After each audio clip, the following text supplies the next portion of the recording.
Senhores jurados, senhoras juradas, muito bem. Chegamos à etapa final da sessão de julgamento. Desde logo agradecemos pela paciência, agradecemos pelo esforço. Agora é a hora dos senhores cumprirem com a missão, cumprirem com o juramento que fizeram no início desta sessão, decidindo a causa de acordo com a sua consciência e os ditames da justiça. Antes de iniciarmos, é importante trazer algumas tranquilidades para os senhores. A votação é totalmente secreta. É impossível alguém saber o que cada um de vocês votou. Há uma série de mecanismos para assegurar isso.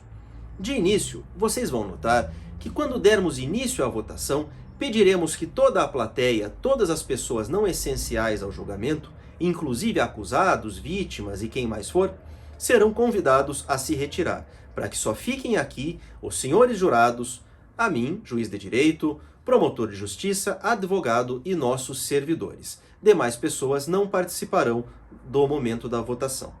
Além disso, o sistema de votação é feito através de cédulas. Cada vez que vocês forem votar, cada um dos quesitos que serão postos em votação, iremos demonstrar isso em breve, será apresentada para vocês uma urna, onde vocês vão colocar uma cédula, ou com a palavra sim, ou com a palavra não, que será o voto que vocês pretendem proferir. Passará em seguida uma segunda urna com outro oficial de justiça, onde vocês vão descartar aquele voto, aquela cédula que não utilizaram, para que, de algum modo, na hora da conferência, não seja revelado qual foi o seu voto. Essas cédulas também são opacas, você vai notar que elas são dobráveis, e mesmo olhando-se contra a luz, não é possível ver o que dentro delas tem escrito. Por fim, o sistema de apuração é sempre por maioria. A apuração cabe a mim fazer. Eu vou começar a puxar as cédulas da urna destinada aos votos válidos e vou verificar os votos. Assim que nós tivermos 4 votos no mesmo sentido, 4 é a maioria de 7, eu encerro a apuração, misturo novamente todas as cédulas, tanto da urna dos votos válidos quanto da urna dos votos inválidos, e não há como sabermos quantos votos estavam restando e, assim, preservamos o sigilo das votações. Por fim, tenham a mais absoluta tranquilidade. Não existem registros na história do Poder Judiciário do Estado do Paraná de qualquer tipo de violência praticada contra os jurados, contra os familiares dos jurados, em razão de sua participação nas sessões de julgamento. Então, votem com tranquilidade, votem com consciência, decidam aquilo que efetivamente considerarem que seja a decisão justa. Vocês irão votar os chamados quesitos. Cada quesito é uma pergunta. Para cada acusação, digamos, cada crime de que se acusa uma pessoa, será votada uma série de quesitos. Vamos imaginar uma situação hipotética. João é acusado de ter matado Maria. Nós teremos, no mínimo, 3 quesitos. No mínimo esses, em que vocês vão decidir. Primeiro, se o fato aconteceu, ainda não se quer saber quem o praticou, se foi com alguma forma que permitisse esse fato. Inicialmente só queremos saber se naquele dia e naquela hora, João, por exemplo, deu facadas em Maria. A pergunta é apenas essa. E vocês responderão que sim ou que não, de acordo com a prova dos autos, de acordo com a sua convicção. Eu sempre irei orientar aos senhores jurados qual foi o pedido feito pela acusação e qual foi o pedido feito pela defesa e quais as consequências de se votar sim ou não, a fim de que tenham a mais absoluta certeza do que estão fazendo. Em seguida, vem o quesito da autoria. Neste caso, então, queremos saber quem praticou os fatos. Aí será perguntado, por exemplo, neste crime hipotético que eu criei. Naquele dia, foi João que matou Maria? Muito bem. Se vocês entenderem que sim, vocês vão votar sim. Se entenderem que não, irão votar não. É bastante simples. E ao final, terá o quesito mais importante de todos, cuja redação é sempre a mesma e é também o mais importante, onde vocês vão decidir o destino daquele processo. O quesito diz assim: veredito. O jurado absolve o acusado. Absolver significa inocentar, deixá-lo livre, ele não sofrerá nenhuma pena. Esta é a proposição. O jurado absolve o acusado? Se vocês entenderem que ele deve ser absolvido, vocês poderão votar sim. Se entenderem que ele deve ser condenado, vocês poderão votar não.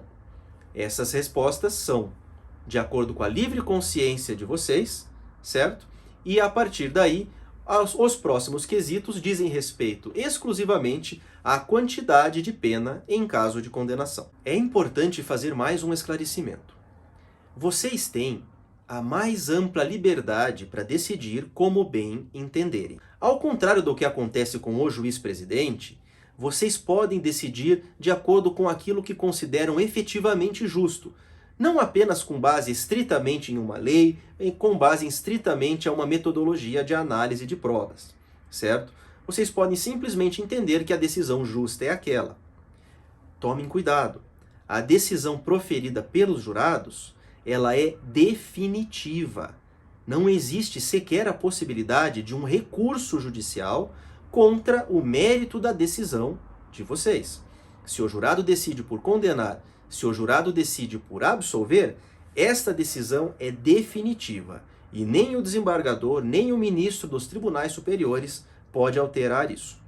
Portanto, votem com responsabilidade. Entendam a importância deste trabalho que vocês estão realizando hoje para toda a nossa comunidade. Votem com consciência, com segurança e de acordo com os ditames da justiça, da forma que você entender correto para este caso que estamos decidindo hoje.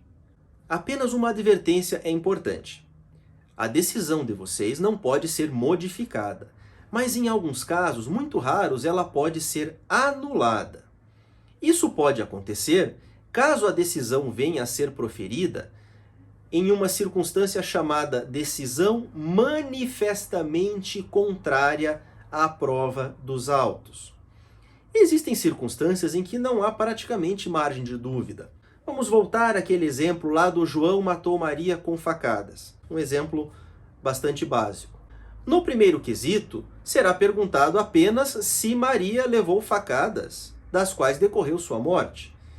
Pode ser que tenha no processo um laudo pericial, uma certidão de óbito, o laudo de necropsia, todas as provas do mundo mostrando que Maria morreu e morreu porque levou facadas. Em alguns casos, e isso é bastante frequente, tanto a acusação quanto a defesa estão de acordo, pedindo-lhes o voto no mesmo sentido. E nessas circunstâncias em que tudo é absolutamente muito claro, com uma dificuldade muito grande de se votar em sentido contrário, de se racionalizar um voto em sentido contrário, essa decisão pode ser anulada. E então toda uma sessão de julgamento terá que ser feita novamente numa outra data. Votem com a consciência, entendam a responsabilidade da sua decisão, evitem apenas completos absurdos. Eu sempre vou alertá-los, que é o meu dever, quando alguma decisão puder ser, em tese, considerada manifestamente contrária à prova dos autos. De todo modo, a decisão é de vocês.